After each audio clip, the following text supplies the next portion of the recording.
Pues recién licenciada, pasé las vacaciones y ya en septiembre me dediqué a echar currículos en diferentes centros. Y del Instituto de Baracaldo, donde yo había estudiado, me remitieron aquí, porque era el primer año que daban BUP y necesitaban un licenciado o licenciada en ciencias. Y esa fue pues mi primera función.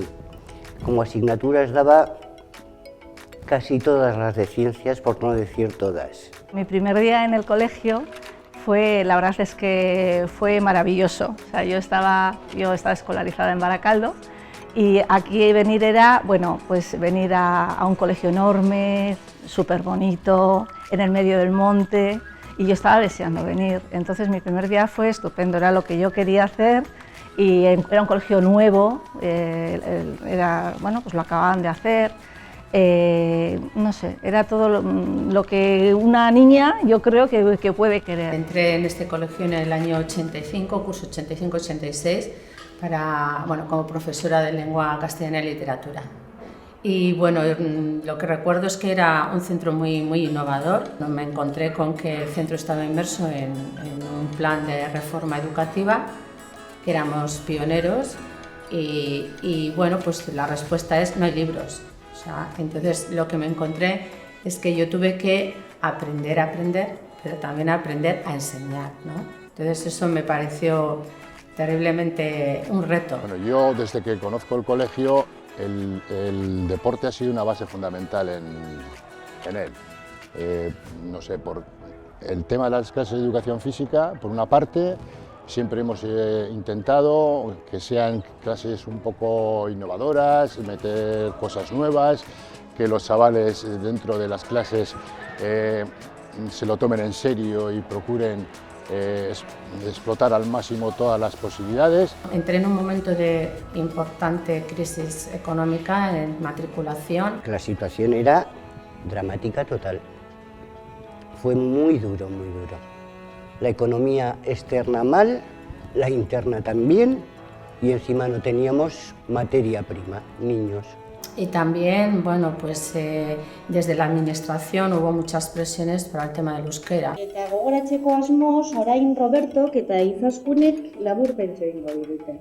Bueno, hasiera batean gauza batzuk niretzat berriak ziren, irakaskuntza ez ezik, beste batzuk ere, adibidez, hizkuntza. Lehenengo gunetan hemen ez nekien ez da ikasleen izenak euskeraz esaten. Handik aurrera euskera ikasten aritu nintzen eta ziurtagiria atera nuen eta bueno, klaseak euskeraz eman nituen handik aurrera. En aquella época lo más parecido a lo actual que vivían era cuando poníamos diapositivas. Entonces, hoy en día es exactamente lo contrario. El profesor es el que está ahí, ¿no? El que supervisa, el que está controlando cómo está trabajando el alumno. Pero hoy es el alumno el protagonista. Antes éramos nosotros. Se han invertido a 180 grados los papeles. Y una de las actividades que llevé adelante fue nada más llegar, pues la revista escolar, ¿no? La revista escolar, junto con los padres, hubo un padre muy interesado, el padre de Asier Gabancho, y empezamos a que fuese nuestro medio de divulgación. Y era una manera de hacer llegar nuestro colegio a todo el mundo. Bueno, fue una revista muy importante hasta el punto de ganar durante 2 años consecutivos, en el 88 y el 89, creo recordar, ganamos el Premio Nacional a la mejor revista juvenil escolar. El colegio siempre ha realizado diversas actividades encaminadas al tema del deporte, ¿no? Y yo cuando entré en el colegio de Regato, el cross ya se había iniciado. Siempre ha sido una carrera, un cross familiar, diríamos, en la cual se buscaba un poco la participación tanto de los alumnos como de los padres y amigos y todo lo demás. Eso por una parte. Y luego hay otras actividades, por ejemplo el Día del Deporte, que hemos hecho durante muchos años también.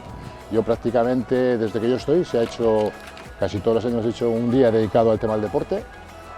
Normalmente solíamos utilizar la finalización del segundo trimestre, en el cual preparamos todo tipo de actividades, tanto deportivas, recreativas, juegos autóctonos, no sé, todo tipo de deportes en el cual participaba la gran mayoría de los alumnos. Sí, supongo que lo seguirán haciendo, no lo sé.